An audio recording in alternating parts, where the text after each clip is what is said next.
एक ईमानदार की ज़िंदगी के अंदर जैसे जैसे कलाम के भेद खुलते जाते हैं, रूहानी समझ बढ़ती जाती है, उसी कदर ज़िंदगियों में कामयाबियाँ, तरक्की जो है वो और ज़्यादा बढ़ती जाती है। एक ईमानदार को हमेशा दिल में रखना है कि मेरी हर एक कामयाबी जो है वो सिर्फ खुदा और उसके कलाम के वसीला से है। जितना ज़्यादा कलाम आप समझ जाएंगे उतने ही ज़्यादा आप पावरफुल हो जाएंगे। आपकी ताकत जो है वो खुदा का कलाम है। आपकी पावर जो है वो खुदा की शरीयत, उसके आइन है, उसके कानून जब आप समझ जाते हो, सीख जाते हो। खुदा का कलाम ही आपको दानिशमंद बनाता है। वो लड़ना और जीतना सिखाता है आपको। कलाम की समझ जो है ये आपकी रूहानी पावर है। कलाम की समझ ही आपका ईमान है। कोई भी बंदा उतना ही ईमानदार है जितना ज्यादा वो कलाम को जान चुका है, क्योंकि आपके ईमान की बुनियाद जो है वो खुदा के कलाम की आयात हवाले होते हैं। आप दुआ करते हो, अचानक आपको कुछ याद आता है, हाँ खुदा के कलाम में लिखा है ऐसा करूँगा, मैं भी ईमान रखता हूँ खुदा वाकई ऐसा करेगा। यानी कोई आयत जो होती है वो ही आपके ईमान की बुनियाद बन जाती है। ईमान में बढ़ने के लिए कलाम में बढ़ना है। शैतान से लड़ने के लिए जो आपके हाथ में तलवार है वो खुदा का कलाम है। वो कलीसियाएं मजबूत हैं जिनका ध्यान जो है वो खुदा के कलाम की तरफ है।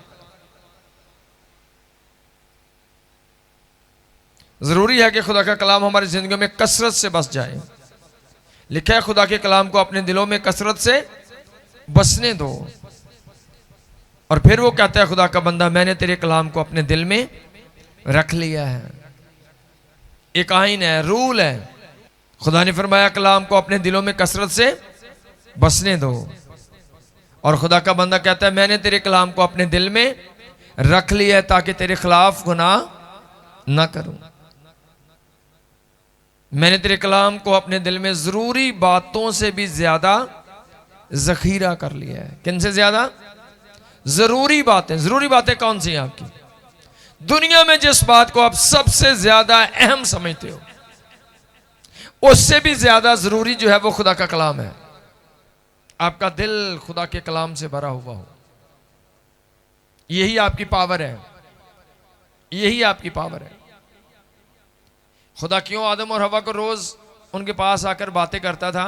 खुदा जानता था कि अबलीस बड़े कहर में गिराया गया है, वो इनको जरूर गलतियों गुनाहों में डालेगा। इसलिए खुदा ने पहले दिन से ही आदम को बनाया। एक दिन भी बगैर इल्म के उसको नहीं छोड़ा, एक दिन भी बगैर रफाकत के उसको नहीं छोड़ा। हर रोज उसको रफाकत की जरूरत थी, इसलिए खुदा हर रोज उसके पास आता था, हर रोज उसको सिखाता था। खुदा जानता था इसको सीखने की जरूरत है। और इसलिए खुदा ने फरमाया जब हम कलीसिया के तल्लक से सीखते हैं तो खुदा के कलाम में लिखा है वो जो हर रोज कलीसिया में मिलते थे वो रसूलों से तालीम पाने और रफाकत रखने और रोटी तोड़ने और दुआ करने में मशगूल रहते थे, लगे रहते थे। वो जानते थे कि अगर हम कलीसिया का हिस्सा रहेंगे, हम तालीम पाते रहेंगे, हर रोज गवाहियां सुनते रहेंगे, हर रोज कलाम सुनते रहेंगे, तो हम खुदा में बने रहेंगे। लेकिन जब हम रफाकत रखना छोड़ देंगे, कलाम सुनना छोड़ देंगे, सीखना छोड़ देंगे, तो हम दुनिया में खो जाएंगे, ईमान डाउन चला जाएगा और हम दुनिया की बातों पर एतमाद करना शुरू कर देंगे। कभी कभी होता है ना, कोई कलाम आपको टच करता है, आप सीखते हो तो आप बातें बड़ी बड़ी करते हो, बड़ी बड़ी रूहानी बातें, खुदा करेगा, ऐसा हो जाएगा, मैं तरक्की कर जाऊंगा, मैं आगे बढ़ जाऊंगा, अब मैं ऐसे चलूंगा। कोई हादसा होता है, आप दुनिया में जाते हो, फिर आपकी वही पहले वाली सियासी बातें, फरेब वाली बातें, झूठ वाली बातें, खौफ वाली बातें, डर वाली बातें, लोगों को मुजरम ठहराने वाली बातें, गिले शिकवे वाली बातें, फिर आपकी वही हालात हो जाते हैं जो पहले थे। लेकिन जब ईमान होता है, ईमानदार अपनी जबान से ही पहचाना जाता है। ईमानदार जब भी बोले कहेगा खुदा का शुक्र है, क्या हाल है जी, सब ठीक है। क्यों ठीक है? ठीक तो नहीं है, आप तो बीमार हो। मैं ये नहीं बात कर रहा मैं आज बीमार हूं, मैं इसलिए कहता हूं ठीक है क्योंकि मैं जानता हूं मैं कल को ठीक हो जाऊंगा। मेरा ईमान है खुदा मुझे कल को कामयाब कर देगा। सो ईमानदार की बातें ही और होती हैं, और दुनिया के लोग हमेशा आपको रोते धोते हुए नजर आएंगे, और वो प्रूफ होगा कि ये बंदा ईमान से खाली है। गिले शिकवे, खौफ और डर, लेकिन ये खुदा की मर्जी नहीं। खुदा सिखाता है, रूहानी मजबूत करना चाहता है वो आपको। वो चाहते हैं हर वक्त आप मुस्बत बोलें, हर वक्त लड़ें और शैतान पर गालिब आए, क्योंकि आपके पास जो अटैक करने वाला हथियार है, आपके पास जो शैतान पर बोल रहे हैं, कौन सा हथियार जी? अटैक करने वाला हथियार। बड़े सारे हथियार हैं खुदा के कलाम में, लेकिन जो बाकी हथियार हैं वो सिर्फ सेफ्टी के लिए हैं। बाकी हथियार जो है वो सेफ्टी के लिए हैं कि मैं सेव रहूं, मैं बचा रहूं, मुझे कोई नुकसान ना पहुंचे। लेकिन एक हथियार आपके पास ऐसा है जिससे आप शैतान पर हमला करते हो। बाइबल में इसमें लिखा है कलाम जो रूह की तलवार है। कलाम क्या है? ये रूह की तलवार है। वो लोग शैतान पर गालिब आ सकते हैं जिनके दिलों में खुदा का कलाम भरा हुआ है। जिन लोगों के पास कलाम नहीं, वो कुछ देर तक बचे रह सकते हैं, लेकिन हमेशा के लिए बचे नहीं रह सकते। शैतान खौफजदा किन से है? शैतान किन लोगों से डरता है? जिनके अंदर खुदा का कलाम है। शैतान कहे ये करना है, आप बोलो नहीं नहीं ऐसे नहीं, बाइबल में ऐसे लिखा है, ये नहीं करना बल्कि मुझे ये करना है। हवा के पास आया शैतान, उसको गिराने के बाद वापस गया था। उस वक्त तक जंग होती रही लफ्जों की, जब तक कि हवा उसके चक्कर में आ नहीं गई। उस वक्त तक शैतान ने उसके साथ बातें करना जारी रखी, अमान में डाउन कर रहा है उसको, इधर उधर की बातों में उलझा रहा है, उसकी सोच को चेंज कर रहा है। उस वक्त तक शैतान ने गुफ्तगू की जब तक हवा ने शैतान की बात को कबूल नहीं कर लिया। वो शैतान उसी हालत में, उसी अंदाज स्टाइल के साथ यीशु मसीह के पास आता है। 3 अटैक उसने यीशु मसीह पर किए, 3 दफा उसने उलझाने की कोशिश की, बड़े हवालों के साथ, बड़ी वाज़ेह तालीम। लेकिन तीनों दफा यीशु मसीह ने जब अपनी तलवार से अटैक, यानी हवाला देकर, उसको बाकायदा हवाला दिया। शैतान कहता था लिखा हुआ है, यीशु मसीह के कहते थे हाँ लिखा है, मगर ये भी लिखा है मुझे तेरा जवाब देना आता है। अगर तू मुझे ये कहता है तो मुझे पता है ये भी लिखा हुआ है। अगर ये अल्फाज ना होते, शैतान कहता है ये लिखा हुआ है, आगे से यीशु मसीह ये ना बोल सकते कि हाँ वो भी लिखा हुआ है, तो फिर उसका अटैक होना था। लेकिन यीशु मसीह के पास आगे से अटैक करने वाली तलवार मौजूद थी जो खुदा का कलाम है। यीशु मसीह ने कहा हाँ शैतान ये भी लिखा हुआ है, मैं भी जानता हूं इसका जवाब क्या है। आज क्या होता है, जब कलीसिया को तालीम में या किसी और बात में उलझाया जाता है तो उनके पास आगे बोलने को कुछ नहीं होता कि नहीं नहीं शैतान ये नहीं, बाइबल में ये भी लिखा हुआ है। यानी उनके पास रूह की तलवार नहीं है, इसलिए शैतान उनको जल्द गिरा देता है। आपको हमेशा अगर खड़ा रहना है, हमेशा अगर शैतान पर गालिब आना है, हमेशा जीतना है, फतह का शौक है, आपको मेहनत करके खुदा का कलाम सीखना है। शैतान कहे ये करना है, आप बोलो नहीं ऐसे नहीं करना, बाइबल में लिखा है ये नहीं बल्कि ये करना है। यीशु मसीह शैतान पर गालिब आए, फतह पाई। कैसे फतह पाई? तरीकाकार क्या था? तरीकाकार सीखना है। हाँ बहुत सारे लोग कहते हैं हम तो यीशु नहीं है कि हम फतह पाए। आप यीशु वाला तरीका इस्तेमाल कर सकते हो। खुदावंद यीशु मसीह ने शैतान पर कैसे फतह पाई? शैतान कहता था ये लिखा, यीशु कहते हैं हाँ ये भी लिखा है।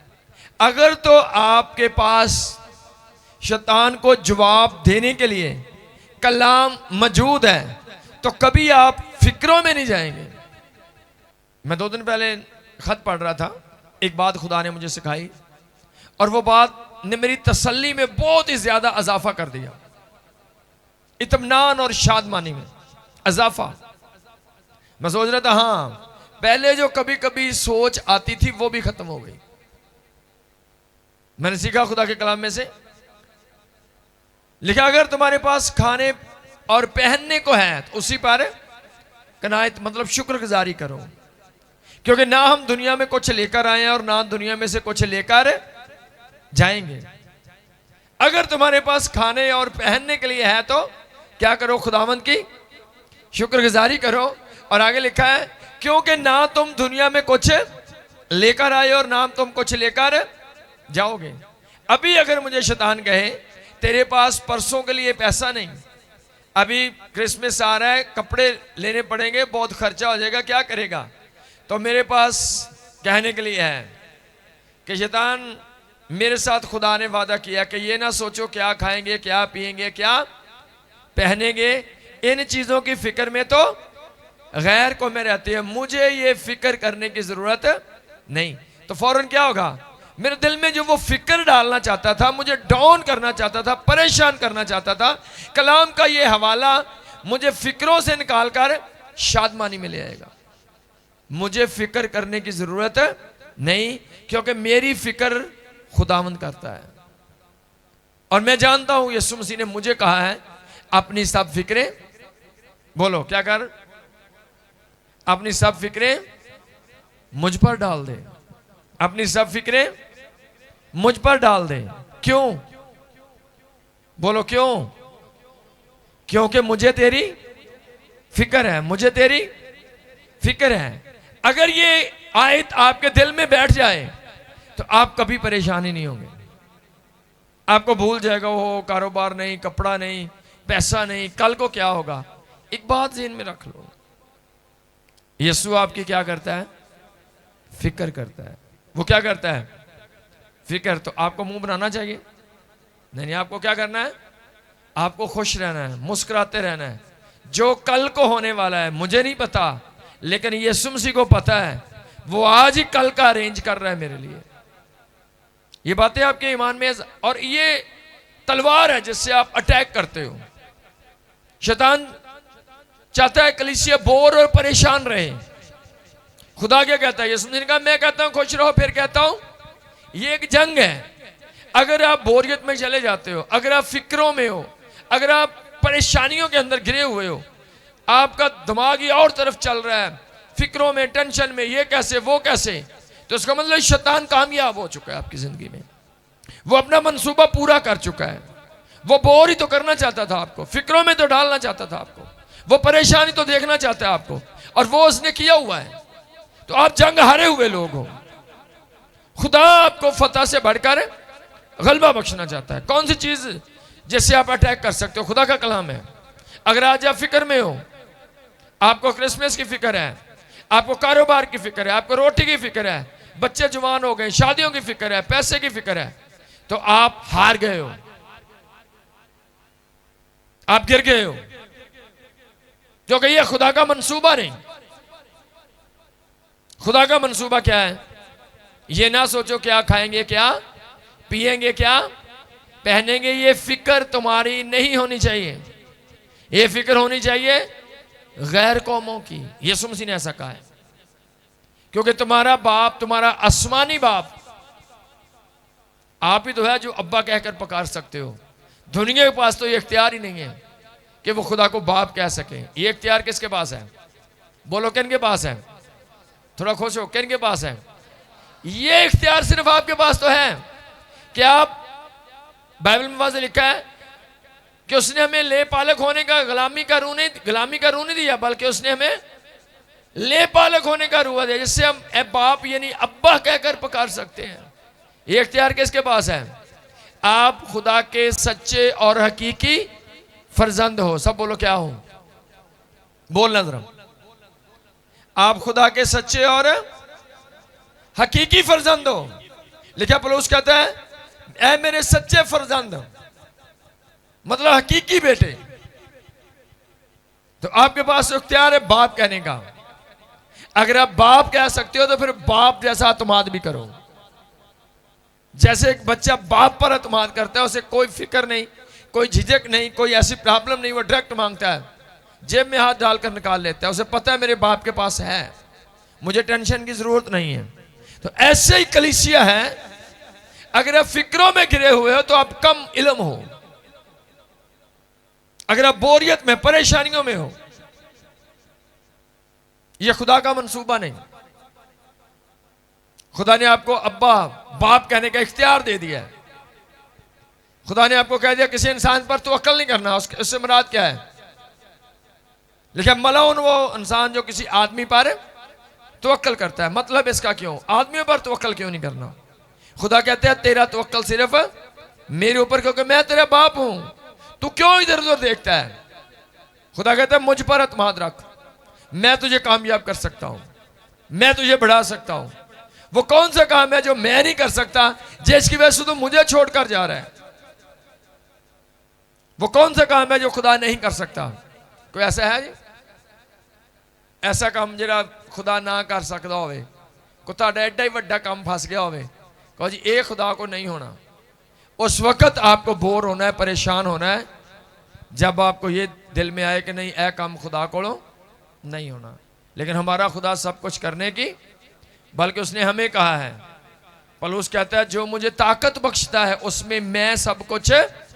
वो तो ये भी नहीं कहता, खुदा कहता है मैं ही सब कुछ कर सकता हूं, क्योंकि मेरा खुदा मुझे ताकत बख्शता है और मैं उसकी ताकत और जोर में सब कुछ कर सकता हूं। बोलो क्या कर सकते हो? बोलो क्या कर सकते हो? सब कुछ कर सकते हैं। बोलना जोर से बोलो।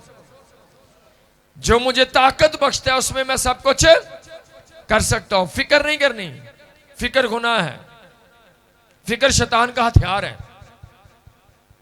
वो आपके ज़हन में फिक्रें डालता है। अगर आप फिक्रों में घिरे हो तो आप हारे हुए लोग। आपको फिक्रों के अंदर भी अपने लिए मुस्बत बोलना है। फिक्रों में भी अपने लिए बड़े बड़े बोल बोलो। मैं जानता हूं मैं आजाद हो रहा हूं, मैं जानता हूं मैं आगे बढ़ रहा हूं, मैं जानता हूं खुदा मुझे तरक्की दे रहा है, मैं जानता हूं और बेहतर होने वाला है, मैं और बढ़ने वाला हूं। फिक्रें नहीं, बल्कि अपने लिए मुस्बत बोलना, यह खुदा की मर्जी है। इसलिए कभी भी बोर और परेशान नहीं होना। खुदा के कदमों में तवक्कल, खुदा पर अतमाद करना है। अतमाद में बने रहो, सब कुछ यीशु नाम में दुरुस्त होने वाला है। खुदा आपके लिए बड़े बड़े काम कर रहे हैं। वो आपके लिए बड़े बड़े काम कर रहे हैं। वो आपके लिए मकान तैयार कर रहे हैं। वो आपकी बरकत के लिए रेडी है। वो इस्राएल का खुदा जो ना ऊँघता है ना सोता है, वो हंगलाता भी नहीं है। उसकी आंखें हमेशा हमारे ऊपर लगी रहती हैं, हम हमेशा उसकी निगाह के अंदर हैं।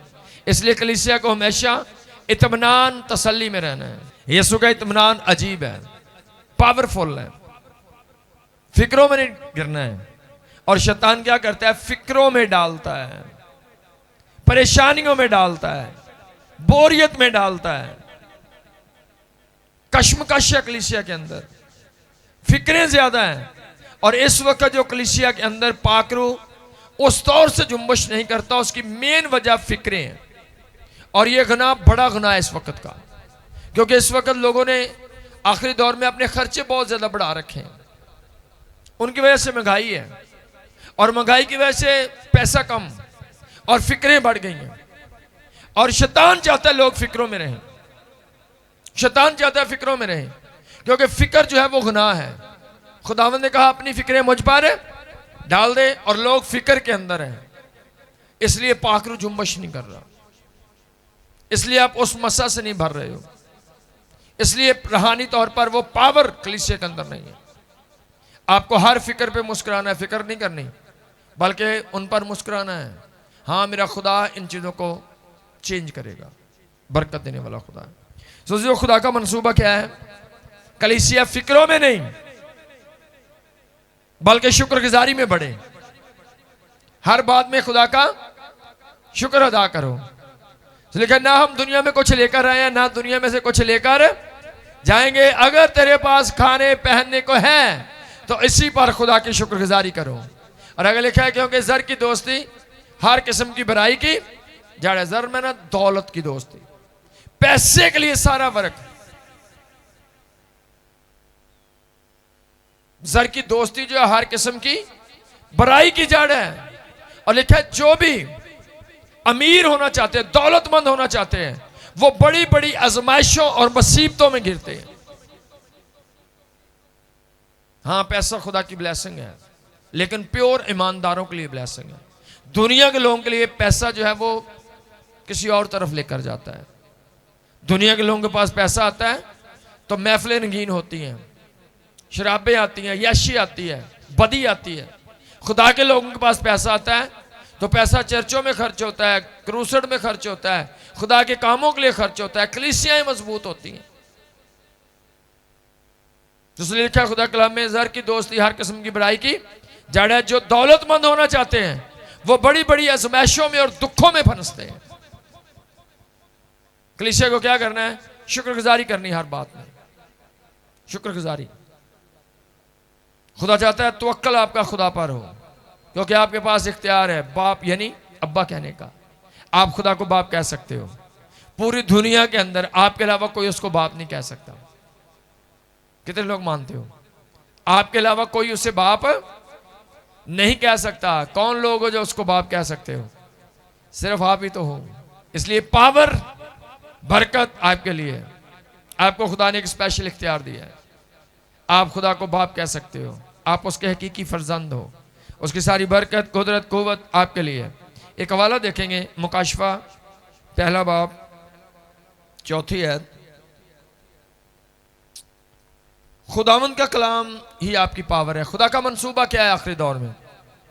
अगर आप चाहते हो मैं तरक्की करूं, हम अक्सर सुनते हैं खुदा ने हमें दुनिया का नूर कहा है। खुदा ने कहा तो हम दुनिया का नूर हो। आज कलीसिया कैसा नूर है? अपने आप जनाब चमक दमक है। किसी को कोई फायदा नहीं हो रहा, किसी को कोई रहनुमाई नहीं मिल रही उनसे। लोग उनसे फैज़याब नहीं हो रहे हैं, लोग उनसे कोई बरकत नहीं पा रहे। खुदावंद ने कहा तो हम दुनिया का नूर, और नूर अपने लिए नहीं होता बल्कि दूसरों के लिए होता है। नूर किस लिए होता है? वो दूसरों के लिए होता है। कलीसिया सिर्फ अपने लिए नहीं, आपकी रोशनी से दुनिया की कौमें ब्लेस हो, उनको रहनुमाई मिले, आप दूसरों को राह दिखाने वाले बनो। लेकिन अगर आपको ही रास्ता नहीं मिला कि मुझे क्या करना है, तो आप दूसरों को क्या राह दिखाओगे? दूसरों को क्या राह दिखाओगे? बड़े सारे लोग कलीसिया के हैं, उनको अपने आप को नहीं पता कि मुझे झूठ बोलना है या नहीं बोलना, मुझे नाराज होना है या नहीं होना, मुझे यहां पर क्या करना है। कहते कोई नहीं, जरा कहते ने मुहब्बत में सब जायज़ है। इधर लोग कहते ने पेट ਲਈ सब कुछ ही जायज़ है, जेड़ा तरीका लगदा ला दे तू, फिर तौबा कर लांगे। ऐसे लोग दुनिया का नूर नहीं हो सकते हैं। ऐसे लोग दुनिया का नूर नहीं है। दुनिया का नूर, खुदा ने कलीसिया कहा तुम दुनिया का, मतलब दूसरों को राह दिखाने वाले, दूसरों के लिए करैक्टर एक नमूना हो। आपकी जबान, आपका रवैया, आपका बैठना उठना, आपकी गवाही दूसरों को राह दिखाए कि हाँ खुदा के लोगों को ऐसा होना चाहिए, फिर आप दुनिया का नूर हो। क्यों नूर नहीं बन सके? क्यों हम चमक नहीं दे सके? खुदा चाहता है कलीसिया रूह से ममूर हो। बोलो क्या हो? रूह से ममूर हो कलीसिया। जब आपके अंदर मस्सा नहीं तो आपके अंदर पावर नहीं। जब पाकरू आपके अंदर नहीं तो आप उस वक्त पावरलेस होते हो। कोई नूर, कोई रोशनी आपके अंदर से नहीं निकलती है। आज फोकस क्या है कलीसिया का? ये बातें रिपीट करने वाली होती हैं जिनको हम जितना भी बोल दें उतना ही कम है। आज चर्च का फोकस क्या है? मैंने चर्च में जाना है, मेरा कारोबार चल जाना है। मैंने चर्च में जाना है, मेरी बीमारी ठीक हो जानी है। मैंने चर्च में जाना है, मुझे कोई और बरकत, तरक्की मिल जानी। दुनियावी चीजें ये भी हैं, इससे भी इनकार नहीं। खुदा ये भी करना चाहता है, लेकिन आपको चर्च में आकर मस्सा से भरना है। आपको खुदा की हजूरी से भरना है, खुदा की सच्चाइयों को जानना है, खुदा की कुदरत को जानना है, आसमान की बादशाही के लिए अपने आप को तैयार करना है। यीशु मसीह ने जब खिदमत का आगाज किया था तो यीशु मसीह ने अपनी खिदमत का मजमून शो किया। मजमून क्या था? यीशु मसीह ने शुरू की खिदमत क्या कहा? तौबा करो। क्यों? क्योंकि आसमान की बादशाही। क्या मजमून था? आसमान की बादशाही।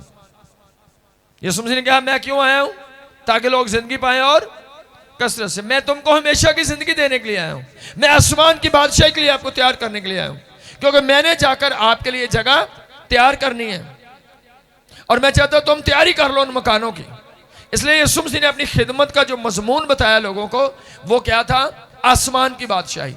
आपकी जिंदगी का मजमून क्या होना चाहिए? मसीहत का मजमून क्या है? क्यों यीशु मसीह को कबूल करते हैं? दुनिया के अंदर जितने भी मजहब हैं, हर मजहब के अंदर रूल कानून सब कुछ ठीक है, लेकिन मसीहत के अंदर क्या है? सिर्फ दुनियावी रूल असूल नहीं, इसके अंदर आसमान की बादशाही की तालीम है। इसलिए आपको क्या करना है? आपके पास मजमून क्या है? आपको चर्च में आना है सीखने के लिए कि मैं कैसे आसमान की बादशाही का वारिस बन सकता हूं। कैसे आप आसमान की बादशाही के वारिस बन सकते हैं? आपका मजमून होना चाहिए सबसे पहले, मैंने आसमान की बादशाही का वारिस बनना है। यूहन्ना की जानब से उन 7 कलीसियाओं के नाम जो आसिया में हैं, उसकी तरफ से जो है और जो था और जो आने वाला है, और उन 7 रूहों की तरफ से जो उसके तख्त के सामने हैं। आमीन। उन 7 रूहों की तरफ से जो खुदा के तख्त के सामने है। खुदा के तख्त के सामने 7 रूहों का जिक्र है, और वो 7 रूहें खुदा के तख्त के सामने हैं। खुदा के कलाम को जब पढ़ते हैं, जब यीशु मसीह ने खिदमत के लिए कलीसिया को, रसूलों को और शागिर्दों को चुना, तो उनसे कहा कि सीधे जाओ यरूशलेम में जाकर ठहर जाओ, जब तक तुम्हें आलमे बाला से कुव्वत का लिबास ना मिले, वहीं पर ठहरे रहना। रूहुल कुद्दस नाज़िल होगा तो तुम कुव्वत पाओगे, फिर तुम यरूशलेम, यहूदा, सामरिया, जमीन की इंतहा तक मेरे गवाह होगे। खुदा के तख्त के सामने 7 रूहें हैं। यीशु मसीह ने जब कलीसिया को खिदमत का हुक्म दिया, तो यीशु मसीह ने कहा कि उस वक्त तक यरूशलेम में ठहरे रहना जब तक रूहुल कुद्दस तुम पर नाज़िल है। जब रूहुल कुद्दस आएगा तुम ताकत पाओगे, कुव्वत पाओगे, पावर से भर जाओगे, फिर यरूशलेम ही नहीं, सामरिया, बल्कि जमीन की इंतहा तक, सारी दुनिया में हर कौम, कबीला, मजहब के आगे आप गवाही दे सकोगे। ये पावर, ताकत, कुव्वत आपके अंदर होगी। आज आपको बहुत सारी जगहों पर गवाही देने में मुश्किलात आती हैं, आप वहां पर बेबस हो जाते हो। आप कहते हो मैं इसको नहीं सुना सकता हूं, मैं फलां को नहीं हैंडल कर सकता हूं। क्यों नहीं कर सकते हो?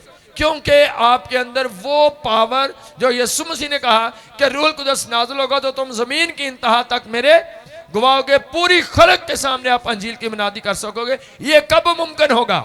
जब रूहुल कुद्दस तुझ पर नाज़िल होगा तो तुम कुव्वत पाओगे, फिर तुम दुनिया की इंतहा तक मेरी गवाही दे सकोगे। जब तक पावर आपके अंदर नहीं है, आप किसी को कहते हो मेरा भरा ओए हे बड़ा है, बदतमीज है, कितने सुनता है? क्यों नहीं मैं सुनता? जब पावर आएगी वो सुनेगा आपकी। यीशु मसीह ने एक रूल दिया है, रूल कुद्दस नाज़िल होगा, पावर आएगी, ताकत आएगी, दुनिया के कोने कोने तक मेरी गवाही दे। कोई कौम, कबीला, कोई आपको ना डराएगा, ना धमकाएगा, ना रोक सकेगा, क्योंकि आपके अंदर एक पावर है। ताकत वाले के सामने कोई नहीं ठहर सकता है। अगर आपके अंदर रूहानी पावर है, कोई शैतान की जरूरत नहीं वो आपको रोके। आप कब रुकते हो? जब आप पावरलेस होते हो, कमजोर होते हो रूहानी तौर पर। और ये खुदा का मंसूबा नहीं। खुदा ने कहा निकलने से पहले आपको पावरफुल होना है, आपको ताकत से भर जाना है। ताकत कब आती है? जब रूहुल कुद्दस तुझ पर नाज़िल होगा। बोलो कब? जब रूहुल कुद्दस तुझ पर। आज कलीसिया बेहतर गवाही नहीं दे पा रही, तो उसकी वजह वो पावरफुल नहीं है, वो खुदा की हुजूरी में मस्सा में नहीं बढ़े, वो सियासत और चलाकियां दूसरी चीजों में बढ़ गए और तबाही मची हुई है। कब कामयाबी आती? मस्सा में बढ़ जाओ, सबको छोड़ दो, मस्सा में बढ़ जाओ। अगर आपके अंदर पावर है, अगर आपके अंदर मस्सा है, कोई रुकावट, कोई बंधन आपके आगे नहीं ठहर सकेगा। आपको किसी के आगे गिरने की, झुकने की जरूरत नहीं पड़ेगी। कब आप डाउन जाते हो? जब मस्सा नहीं। सो खुदा के तख्त के सामने 7 रूहें हैं। ये किसके लिए हैं? खुदा ने कलीसिया को पावर देने के लिए, खुदा ने ताकत देने के लिए 7 रूहें रखी हुई हैं। खुदा उन 7 रूहों को कलीसिया के लिए भेजता है, ताकि कलीसिया, 7 का मतलब क्या है? 7 का आदत है कामलियत। खुदा कलीसिया को ताकत देने के लिए, कामल करने के लिए, मजबूत करने के लिए उन पर 7 रूहों को भेजता है, ताकि ये मुकम्मल तौर पर कामलियत में आगे बढ़े और खुदा का जलाल ज़ाहिर करें। जब रूहुल कुद्दस नहीं होता, पावर नहीं होती, कलीसिया के पास ताकत नहीं होती, कलीसिया कई सारे काम खुदा के कर ही नहीं सकती है, नहीं होते खुदा के काम। क्यों नहीं होते? क्योंकि पावर नहीं है। खुदा के तख्त के सामने 7 रूहें हैं, ये कलीसिया के लिए हैं। ये 7 रूहें आमतौर पर रूहुल कुदस की 7 सिफात या कामों की इलामत मानी जाती हैं, ना कि ये 7 कोई अलग अलग हस्तियां हैं। ये 7 अलग अलग हस्तियां नहीं हैं, ये पाक रूह के 7 सफाती काम है जो आपकी जिंदगी के अंदर काम करते हैं। 7 रूहों का मतलब पाक रूह 7 नहीं है, पाक रूह एक ही है। ये उसके 7 सफात हैं, उसकी वो काम है 7। वो किस तरह से आपको इस्तेमाल करता है। लिखा रूह एक ही है, नेमते तरह तरह के। बोलो रूह एक ही है, नेमते तरह तरह की हैं। पाक रूह आपकी जिंदगी में आता है जब पाक रूह का मस्सा हजूरी बढ़ती है, आपकी रिफाकत तल्लक बढ़ते हैं, तो 7 की 7 रूहें नेमते आपकी जिंदगी में काम करना शुरू करती हैं। खुदा कलाम लिखा मुकाशफा 4 बाब 5वीं आयत, लिखा उस तख्त में से बिजलियां और आवाजें और गरजें पैदा होती हैं और उस तख्त के सामने आग के 7 चिराग जल रहे हैं। ये खुदा की 7 रूहें हैं। खुदा के तख्त के सामने 7 चिराग जल रहे हैं। बोलो क्या जल रहे हैं?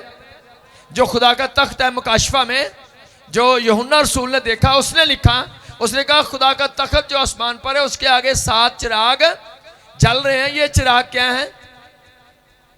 ये 7 चिराग खुदा की 7 रूहें हैं। 7 चिराग खुदा की 7। तुम दुनिया का क्या हो? नूर, मतलब चिराग हो। तुम दुनिया का चिराग हो जो खुदा के तख्त के आगे जल रहा है। जब वो वहां से एक रूह आती है, कलीसिया पर ठहरती है, तो कलीसिया क्या बन जाती है? नूर, चिराग बन जाता है।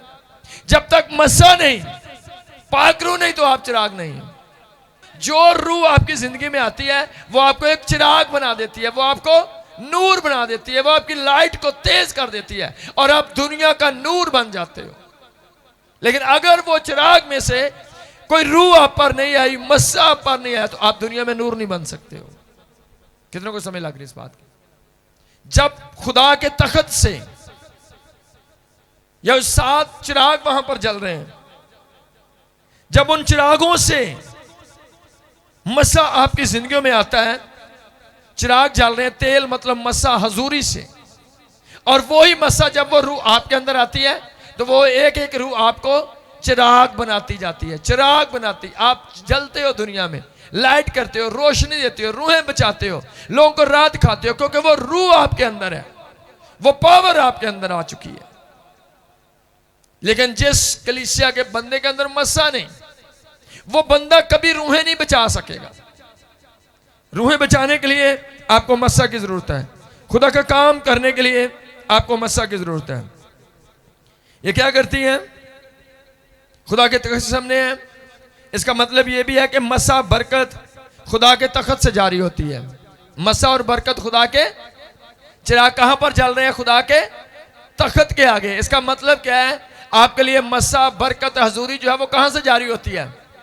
खुदा के तख्त से। लोग दुनिया में से ढूंढ रहे हैं, लोग बरकतें दुनिया में से ढूंढ रहे हैं, लेकिन बरकत कहां से जारी होती है?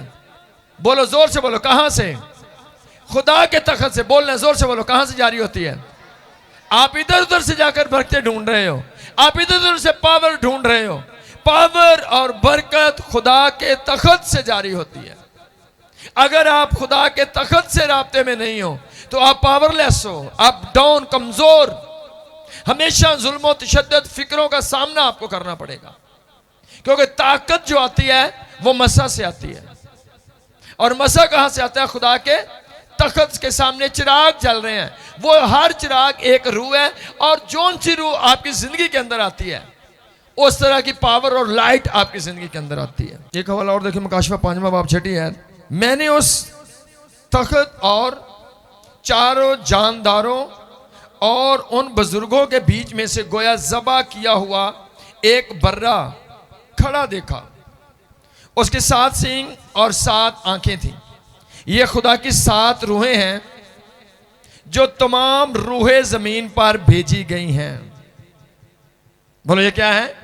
ये खुदा की 7 रूहें हैं जो तमाम रूहें जमीन पर सारी रूहें जमीन पर जो कलीसिया है उनके लिए खुदा के तख्त के सामने से 7 चिरागों में से 7 रूहें निकलकर कलीसिया पर से कलीसिया के लिए भेजी गई हैं, उन पर वो नाज़िल होती हैं।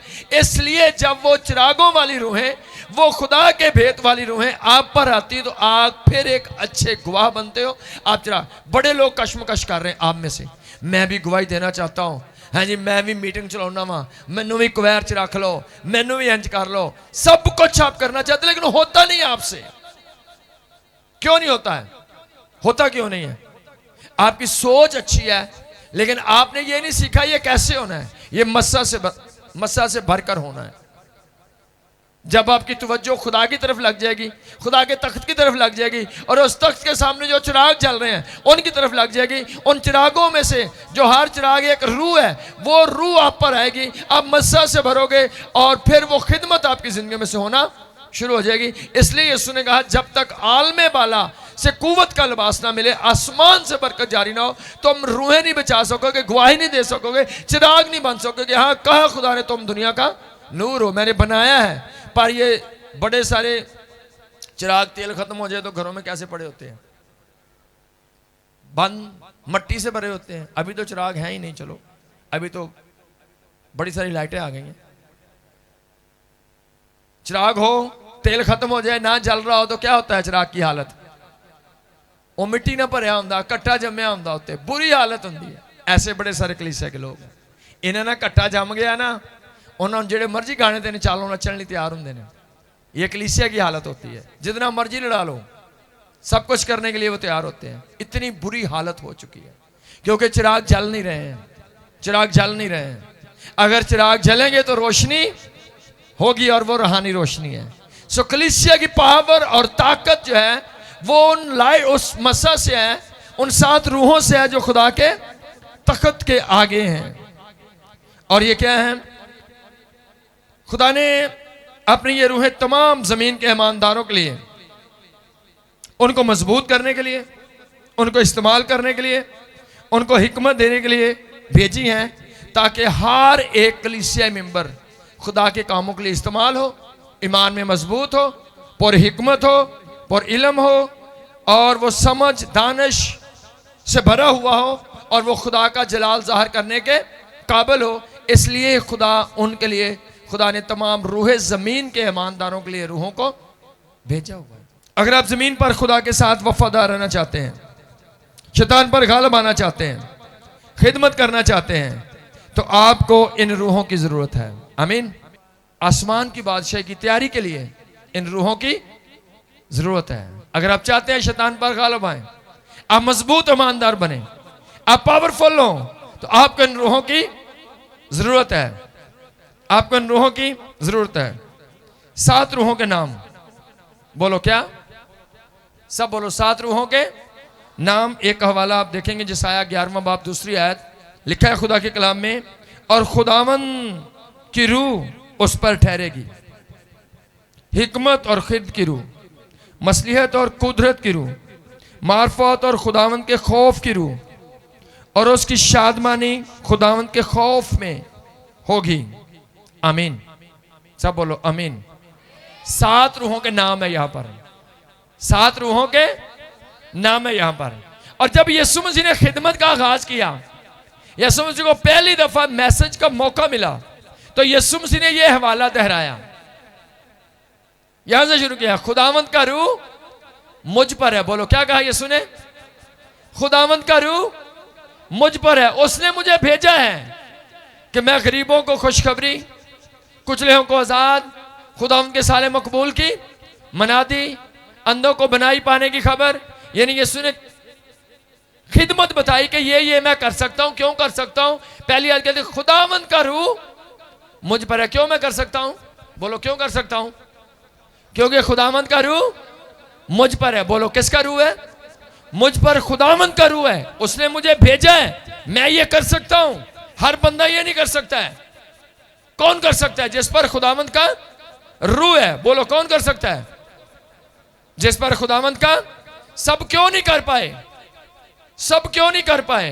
क्योंकि सब पर खुदावंद का रूह नहीं है। लोगों का फोकस रूह पर नहीं है। लोगों की जरूरतें ही कुछ और हैं, लोगों की तवज्जो ही कुछ और तरफ बनी हुई है, करना ही कुछ और चाहते हैं।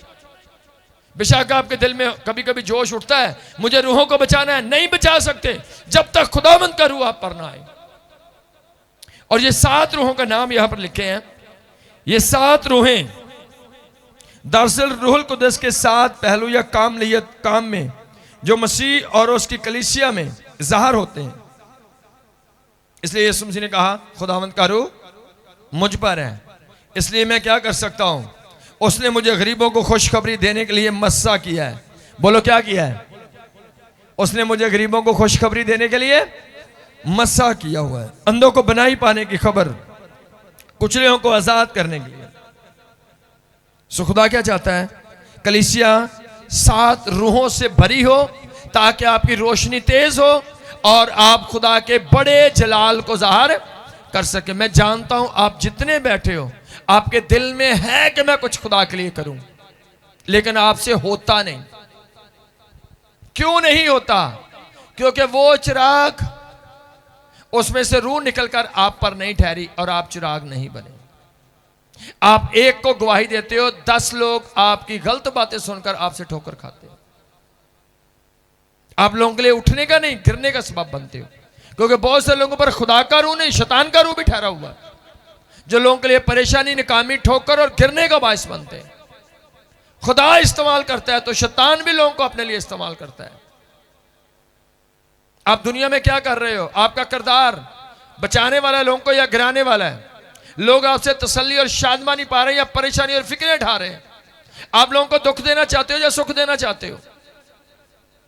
और इसलिए खुदा ने कहा जो तुम चाहते हो लोग तुम्हारे साथ करें, तुम भी उनके साथ वैसा ही करो।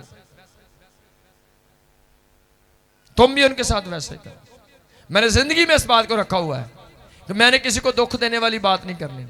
कोई लड़ने के लिए भी आए, मैं उसको भी को तसल्ली वाली बातें सुनाकर भेजता हूं।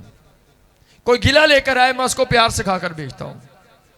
कभी किसी को हार्ड या दुख देने वाली बात नहीं, क्योंकि मैं जानता हूं जो मैं चाहता हूं लोग मेरे साथ करें, मुझे उनके साथ वैसे ही करना है। आज कलीसिया क्या करती है? किसी को 100 रुपये लेना हो ना, घर बैठे रोज उन्हें कोस देने है। एक बंदा है, ਇਹਦਾ ਵਿਹਾਰ ਹੀ नहीं सही। अपना भावें 50,000 देना हो लोगों का, कहते छो जी अजे पाओ, जे नहीं जी अजे नहीं आके फिर की होया। दूसरे ने 100 ही देना हो, कहते बंदा ही काफर है दिल दा।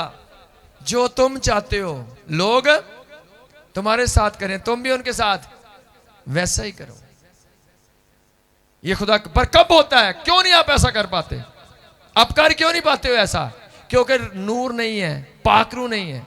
रूह आएगा आपके अंदर, दिलेरी आएगी आपके अंदर, दूसरों के लिए मोहब्बत आएगी, दूसरों के लिए मुआफी आएगी, दूसरों के लिए रहम आएगा, तरस आएगा। पर जब प्यार नहीं होगा, मसा नहीं होगा, तो प्यार नहीं होगा। सो खुदा का कलाम 7 रूहें क्यों हैं? ताकि जमीन पर के लोग बड़ी वफादारी से खुदा का जलाल ज़ाहिर कर सकें। क्यों रूहें बेची जाती हैं? ताकि आप खुदा का और जलाल बेहतर तौर पर कर सकें। क्यों खुदा आपको ब्लेस करता है? खुदा की हुजूरी, इख्तियार, क़यादत, ये रूह इंसान को खुदा की हुजूरी में चलना सिखाता है और खिदमत के लिए मसा करता है। इसके अलावा आपके पास क़यादत, इख्तियार और हुजूरी नहीं हो सकती है। पहला चिराग जो है, पहली रूह जो है, वो क्या सिखाती है आपको? हिकमत का रूह। बोलना है, सब बोलो। इफिसियों 1 बाब 17 आयत लिखा है, हमारे खुदा ने यीशु मसीह का खुदा जलाल का बाप तुम्हें अपनी पहचान में हिकमत और मकाशफा की रूह बख्शे। सब बोलो कौन सी हिकमत? किस चीज की हिकमत? सही फैसला करने। सब बोलो क्या करने की? सही फैसला करने, फहम रखने और खुदा की मर्जी को पहचानने के काबिल बनाता है। हिकमत का रूह आपको क्या करता है? सही फैसला। सब बोलो क्या करना है? सही फैसला। हिकमत का रूह आपको सिखाता है कि आप सही फैसला करो। बड़े बड़े लोग, ईमानदारों के फैसले जज्बाती होते हैं, जज्बाती। हिकमत का रूह नहीं होता। जोश चढ़ जाता है, बस फिर कुछ नहीं दिसता। जोश में अंधे होते हैं लोग। जब पाक रूह होगा तो आपके फैसले हिकमत वाले, मेरी इस काम से इज्जत है या बेइज्जती है? बेइज्जती है, नहीं करूंगा। एक बाइबल का मजमून है रॉन्ग डिसीजन। शैतान लोगों को गलत एक्शन पर उभारता है। लोग गलत फैसला, गलत कारोबार, गलत चीजों को सिलेक्ट करते हैं अपने लिए, गलत रिश्तों को सिलेक्ट करते हैं अपने लिए, गलत शादियां जिस्मानी जोश के साथ, और पूरी उम्र उनके लिए वो प्रॉब्लम का बायस बनती है, क्योंकि हिकमत का रूह उनके अंदर नहीं है। जब हिकमत का रूह आता है, आपके जिंदगी के फैसले, वो जिस्मानी हो, वो दुनियावी हो, वो रूहानी हो, वो बेहतर, कामयाब और दुरुस्त होंगे। खुदा चाहता है कलीसिया में हिकमत का रूह हो। ये मेरा रिश्ता है, मैंने कैसे पेश आना है, यहां पर मेरा ये तल्लक है, मुझे किस तरह से पेश आना है, मुझे खुदा के साथ कैसे चलना है, मुझे संडे को कहां पर होना है, मुझे रूहानी फैसले भी, आज मुझे रोजा रखना है, मुझे ऐसा करना है, मुझे दुआ कर, फैसले। बड़े सारे लोगों को रूहानी फैसले करने मुश्किल है। रोजे का फैसला नहीं होगा, दुआ या जिंदगी का फैसला नहीं होगा, नाइट प्रेयर का फैसला नहीं होगा, फैसले की पावर नहीं होगी। आपको पता होगा जो मैं कर रहा हूं गलत है, लेकिन आप फैसला नहीं कर सकोगे कि मैं करना क्या है मुझे भी। पर जब हिकमत का रूह आता है तो आपके फैसले दुरुस्त होते हैं। आज कितने लोगों के फैसले जो हैं वो दुरुस्त नहीं होते, गलत फैसले करते हैं। बात कहते हाँ है जो मैं इधर ना कर दफे बड़ा ठीक होना से, बाद में क्या कहना है? खुदा से पहले पूछो, हिकमत का रूह मांगो, आप दुरुस्त फैसले कर सको, दुरुस्त एक्शन ले सको। लिखा दाऊद के दिल को शैतान ने उभारा, दाऊद के दिल को शैतान ने उभारा, इसराइल की गिनती शुरू करवाई, फौरन लानत आई, मुश्किलात का शिकार हो गया। अगर पहले ही फैसला सोच कर करो मुझे क्या करना है, तो कभी आप धोखा नहीं खाएंगे, खुदा नहीं खाएंगे, आप बढ़ते जाएंगे, आपको रुकना नहीं पड़ेगा। के कलाम में बड़े ईमानदारों का जिक्र है जिनके साथ खुदा का पाकरू काम करता था और वो दुरुस्त फैसले के। दानियल के सामने रखी गई बात, दानियल जानता था, उसके पास हिकमत थी कि जब खुदा बरकत देने लगता है उसके पहले एक आजमाइश आती है, एक चेकिंग आती है, और वो आजमाइश बड़ी भी हो सकती है, छोटी भी हो सकती है।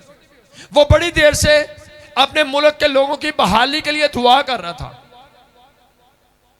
एक वक्त आता है उसने फैसला किया, खुदा मैं जानता हूं जो लोग तेरे घर की तरफ रुख करके दुआ करते हैं, जो लगातार तेरे आगे झुकते हैं, तो उनकी दुआओं को सुनता है, जवाब देता है। उसने फैसला किया, हाँ खुदावंद जैसे तेरे कलाम में लिखा, मैं तेरे घर की तरफ रुख करके मैं हर रोज 3 दफा दुआ किया करूंगा। ये उसका फैसला था। सियासत इलेक्शन नहीं लड़ा कि कैसे रहाई मिले, कैसे आजादी, नहीं, खुदा के रूल को फॉलो किया। 3 दफा दुआ का फैसला किया। वो दुआ कर रहा है, जब वक्त है कि खुदावंद इसको बरकत दे, उससे पहले एक रूल बनता है। क्या रूल? अगर कोई बादशाह के अलावा किसी के आगे, किसी और मबूद के आगे दुआ करे तो उसको शेरों की मान में डाल दिया जाए। अब उसको फैसला करना था, अब उसके पास मौका है कि वो फैसला करे। अभी हिकमत की जरूरत है उसको, क्या करूं, जान बचाऊं या जान कुर्बान करूं। अब एक वक्त आता है और ये वक्त हर ईमानदार की जिंदगी में आता है। आपके पास गुनाह का मौका होता है, रूहानी चीजों को छोड़कर भागने का मौका होता है, गर्दारी का मौका मिलता है, आपको हर तरह के मौके मिलते हैं। अभी अगर आप प्योर ईमानदार हो, खुदा का रूह आपके अंदर है, तो आप दुरुस्त फैसला करोगे मुझे करना क्या है। ऐसा जब आता है, क्या हुआ है, अब दानियल ने फैसला करना है, अब वो सोच रहा है क्या करूं, तो उसने क्या फैसला किया, कहता हाँ मुझे खुदा के साथ वफादार रहना है, मुझे दुआ में बने रहना है, मुझे अपने रूहानी मंसूबे चेंज नहीं करने हैं, क्योंकि मैं जानता हूं अगर मैं खुदा के साथ वफादार रहूंगा तो मेरा खुदा मुझे बचाने छुड़ाने की कुदरत रखता है। उसने एक फैसला किया। वो फैसला अगर दुनिया के आगे रखा जाए, दुनिया दानियल को पागल कहेगी। मैं दुआ ही करनी, तू इथों परा या कर लेना, लोके कर लेना, कहेंगे ना दानियल को भी तू सरेआम भाई करी जा दुआ, पर सरेआम ना कर, लोके कर ला। ऐसे फैसला होना चाहिए था कि नहीं? आज हमें जो पता है कि आज ऐसे हालात हैं, जी पकड़ लिया जाएगा, मार दिया जाएगा, तो नहीं कर दे, 4 दिन मना दी। कैसा करना चाहिए? जैसे भी हालात हों हम अपनी बात अड़े और खड़े रहेंगे। ऐसा होना चाहिए ईमानदार का फैसला कि खुदा के रूल को कभी भी नहीं तोड़ेंगे, गवर्नमेंट चेंज हो सकती है, रूल सब कुछ बदल सकता है, लेकिन खुदा कभी नहीं बदलेगा। सो उसको हिकमत की जरूरत थी, हिकमत की जरूरत थी, और हिकमत से उसने फैसला किया। क्या फैसला किया? बेशक ये मुझे शेरों की माद में डाल दें, मेरी दुआया जिंदगी अंदाज और स्टाइल के अंदर चेंजिंग नहीं आएगी, ये मेरा फैसला है। उसने दुआ को जारी रखा, पकड़ा, डाला तो गया शेरों की माद में, लेकिन मौजज़ा आज भी दानियल दानियल दानियल दानियल होती है। क्यों दानियल दानियल होती है आज? उसका एक पावरफुल फैसला था, हिकमत की रूह ने उसको इस्तेमाल किया। आपको एक्शन क्या लेना है? उसने दुरुस्त फैसला किया, दुआ को जारी रखा, बड़ा मौजा, मुल्क के अंदर तब्दीली, बड़ी जिंदगियां बची, खुदा का एक बड़ा जलाल ज़ाहिर हुआ। वो गिरा नहीं हालात के आगे, उसने हालात को सजदा नहीं किया, उसने खुदा को ही सजदा किया। ईमानदारों को जगह बे जगह वक्फन वक्फन ऐसे मौके आते हैं जिंदगी में, उनको ऐलान करना होता है, फैसला सुनाना होता है। और कब आप बेहतर फैसला सुनाओगे? जब हिकमत का रूह आपकी जिंदगी के अंदर काम करेगा। इसलिए कौन सा रूह होना चाहिए? अगला लफ्ज इजाफा करो, रूहानी हिकमत। सब बोलो कौन सी हिकमत? हाँ जी, कढ़ाई कोशत तो बड़ा बनाना होंदा है, दुआ ही नहीं करनी होंदी, मेकअप भी बड़ा करना होंदा, सारियां ट्यूबां दे नाम नहीं आते तो बाइबल के नाम नहीं आते। ये जहालत वाली जिंदगी है, जानवरों वाली जिंदगी है, खुदा के लोगों वाली जिंदगी नहीं। सब कुछ सीख लिया, नहीं सीखी तो दुआ नहीं सीखी, नहीं सीखा तो कलाम नहीं सीखा। क्यों? शैतान ने जहनों पर कब्जा किया। वो नहीं चाहता कि आप आसमान की बादशाही के वारिस बने। खुदा ने यीशु मसीह ने सलीब पर जान दी है, उसने कीमत अदा की है, इसलिए वो चाहता है कि आप जिंदगी पाएं, और वो आपको सिखाता है हर रोज, वो समझाता है, क्योंकि वो चाहता है बच जाओ। शैतान नहीं चाहता। शैतान क्या करने आता है? लिखा वो आता है मारने और हलाक करने के लिए। खुदा आपको आता है बचाने और छुड़ाने और आसमान की बादशाही का वारिस बनाने के लिए। शैतान ने आपको अभारा हुआ, वेरी गुड, आप हीरो हो, आप जीरो हो भाई, अगर खुदा का नहीं पता आपको तो। आपने अपनी नजर में पर्सनालिटी बनाई हुई है, खुदा की नजर में देखो आप क्या हो। खुदा क्या कहता है? खुदा कलाम क्या लिखा है?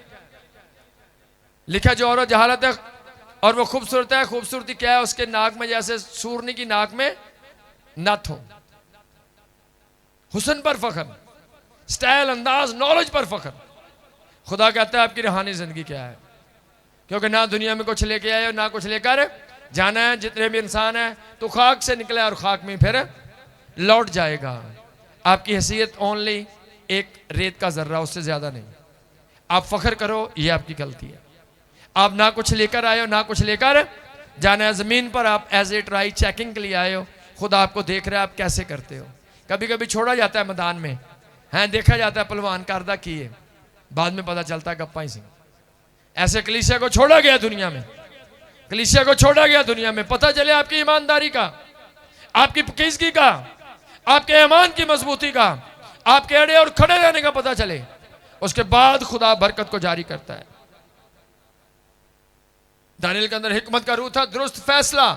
मैं सब कुछ छोड़ सकता हूं, मैं जान दे सकता हूं, मैं अपनी दुआया जिंदगी को डिस्टर्ब नहीं होने दूंगा। आज तो कोई माड़ा जिहा फंक्शन घर च आवे, 15 दिन पहलों बड़े बड़े ईमानदार का जोर बलीचा के कपड़िया होंगे, दुआ नूं छड़ देंगे ने, कहते हुण जरा 4 दिन ठहर जाओ जी, आवांगे जरा 2 हफ्ते ठहर के। ये जहालत है। आपके पास रूहानी हिकमत नहीं। रूहानी हिकमत आएगी, आपको रूहानी चीजों की कदरों कीमत का पता चल जाएगा, आपको समझ लगेगी। सो खुदा चाहता है रूहानी हिकमत से बच जाओ। नंबर 2 है फहम करो। बोलो कौन सा? फहम करो। लिखा है मिसाल 2 बाब 6 है, क्योंकि खुदावन हिकमत बख्शता है। बोलो खुदावन, इल्म और फहम उसी के मुंह से निकलते हैं। इल्म और फहम उसी के मुंह से, बोलना जी, इल्म और फहम उसी के मुंह से निकलते हैं। खुदा आपको फहम का रूह देना चाहता है, और वो खुदा के तख्त के आगे एक चिराग है, वहां से मस्सा आता है, आपकी जिंदगी के अंदर फहम आता है। आपकी जिंदगी के अंदर फहम आता है। फहम क्या है? खुदा के कलाम और भेदों को समझने की कुदरत। खुदा के कलाम और खुदा के भेदों को समझने की कुदरत, दिल की आंखों का ओपन हो जाना। दिल की आंखों का इन्ना अखा नाल नहीं वेखी जाना, हैं जी आ काला ते आ चिट्टा ते, सिर्फ इनका यूज ना करो, आप दिल की आंखों को भी खोलो। दिल की आंखों का ओपन हो जाना। फहम क्या है? बोलो क्या है फहम? दिल की आंखों का ओपन हो जाना, खुदा के भेदों को समझने की पावर आ जाना। फहम करो, खुदा के भेदों को समझने की हिकमत। सब बोलो खुदा के भेदों को समझने की हिकमत। ये रूह भी दानियल की जिंदगी में काम करता था, यही रूह यूसुफ की जिंदगी के अंदर काम करता था। यही रूह ने दानियल को एक गुलाम से तख्त पर बैठा के वजीर आजम बना दिया, और इसी रूह ने यूसुफ को एक जेल से निकाला और बादशाह के बराबर बैठा दिया। अगर ये रूह आपके अंदर है, आप शैतान पर गालिब आओगे। दानियल के दौर में भी बादशाह को ख्वाब आया, और कोई उस बादशाह को ख्वाब का मतलब नहीं बयान कर सका। सब जादू मंत्र कौमे कबीले इल्म नॉलेज फेल हो गया दुनिया का। जो दुनिया नहीं कर सकती, जो आपकी अकल और दुनिया का साइंसदान नहीं कर सकता, वो खुदा कर सकता है। सब नॉलेज वहां पर फेल हो गए। दानियल आता है, कहता मुझे मोहलत दे, मैं बताऊंगा। मैं कैसे? फुल नाइट प्रेयर में गया है, खुदावंद खोल इस भेद को, पाकरुआ मैं चाहता हूं फहम करूआ है, इन भेदों को मुझ पर खोल दे। खुला भेद जाता है बड़े इख्तियार के साथ, कहता बादशाह ये अल्फाज देखे हैं, अल्फाज पता नहीं कौन सी जुबान के अंदर है, जुबान नहीं पढ़ी, अल्फाज नहीं, कुछ भी नहीं, ऐसे बोलता है इसका मतलब ये, इसका मतलब ये, इसका मतलब ये, मन्ने मन्ने तकील तू तोला गया और तो कम निकला। सब कुछ बोल दिया, तशरीह भी बोल दी। कौन सा रूह था उसके अंदर? जोर से बोलो कौन सा रूह? हैम का रूह। तानू की हमदा चुगलियां नहीं, उन्हें इदा क्या मैं गल वधा के 10 के लड़ा देने ने। उसने क्या बताया लोगों को? उसने खुदा की मर्जी लोगों को बताई, खुदा के मंसूबे लोगों को बताए, खुदा के भेद लोगों को बताए, खुदा की कुदरत लोगों को बताई। उसने कहा खुदा, जब यूसुफ का दौर आता है, एक ख्वाब आता है उसको भी, उसका मतलब भी कोई दुनिया की पावर नहीं बता सकी। सब उसके जो उसने रखे हुए थे अपने दानिशमंद लोग नाकाम हो गए। लेकिन जब फहम करूं दानियल यूसुफ पर ठहरता है, यूसुफ आता है इख्तियार के साथ, वो बताता है ये तेरा ख्वाब और ये उसका मतलब है। क्या खोले? उसने खुदा के भेद खोल दिए, और उसने पूरा भेद, उसने कहा 7 साल अच्छे गुजरेंगे, आने वाले 7 साल काल के होंगे। क्या खोल रहा है? ये भेद खोल रहा है। बोलो क्या खोल रहा है? कौन खोल सकता है? बोलो कौन खोल सकता है? मैं भी खोल सकता हूं भाई, आप भी खोल सकते हो। सब बोलो कौन खोल सकता है? केड़ा कहते हाँ मैं भी खोल सकता। कौन बोलता है खोल सकते हो? बोलो हाँ के ना। कितने लोग कहते हो खोल सकते हैं? हाँ ये है भी, अब थोड़ी जी ना ऐशो इशरत बंद करनी पैनी है जी। रोज रात नहाना पैना है, पूरी पूरी रात दुआ करनी पैनी, रोजा, ये हम करना नहीं चाहते हैं जी। सो खोल सकते हो भेद, आप तरक्की कर सकते हो, लेकिन कब? जब आप पर फहम का रूह आएगा। और फहम का रूह कहां पर है जी? ये चिराग कहां पर जल रहा है? खुदा के। जब आपकी रसाई खुदा के तख्त तक, खुदा तक हो जाएगी, फहम का रूह आएगा, आप गहरे भेद खोल सकोगे। कोई बात का जवाब देना आपको नामुमकिन नहीं लगेगा, सब चीजें आपके लिए मुमकिन होंगी। हर सवाल का जवाब आप दे सकोगे जब फहम का रूह आएगा। खुदा चाहता है कलीसिया पर फहम का रूह हो, कलीसिया पर हिकमत का रूह हो, कलीसिया अकल हिकमत से भर जाए, फहम से भर जाए, तरक्की करे। लेकिन बगैर मसा के ये सब कुछ नहीं हो सकता। बोलो बगैर मसा के ये सब कुछ नहीं हो सकता। खुदा चाहता है ये रूहें आपके पास हो। आपके पास क्या होना चाहिए? सब बोलो कौन क्या होना चाहिए? हिकमत का रूह। दूसरा नंबर कौन होना चाहिए? फहम का रूह। ये सब रूहें कहां से आती हैं? खुदा के तख्त से। खुदा के तख्त के आगे कितनी रूहें हैं? 7। कैसे नजर आ रही थी वो? चिराग दानों में। बोलो कैसे नजर आ रही थी?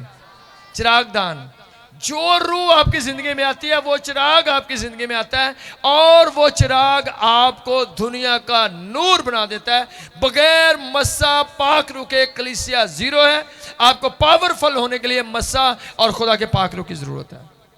पाक रूह आप पर भेद खोलता है, आपको दुरुस्त एक्शन की सलाहियत देता है। रॉन्ग डिसीजन बंद होते हैं आपकी जिंदगी से। आप जो करते हो दुरुस्त कर सकते हो, आपको समझ आती है ये करना और ये नहीं करना है। खुदा आपसे प्यार करता है, वो आपको सिखाना चाहता है। सो खुदा इस कलाम के साथ सबको बड़ी बरकत बख्शे।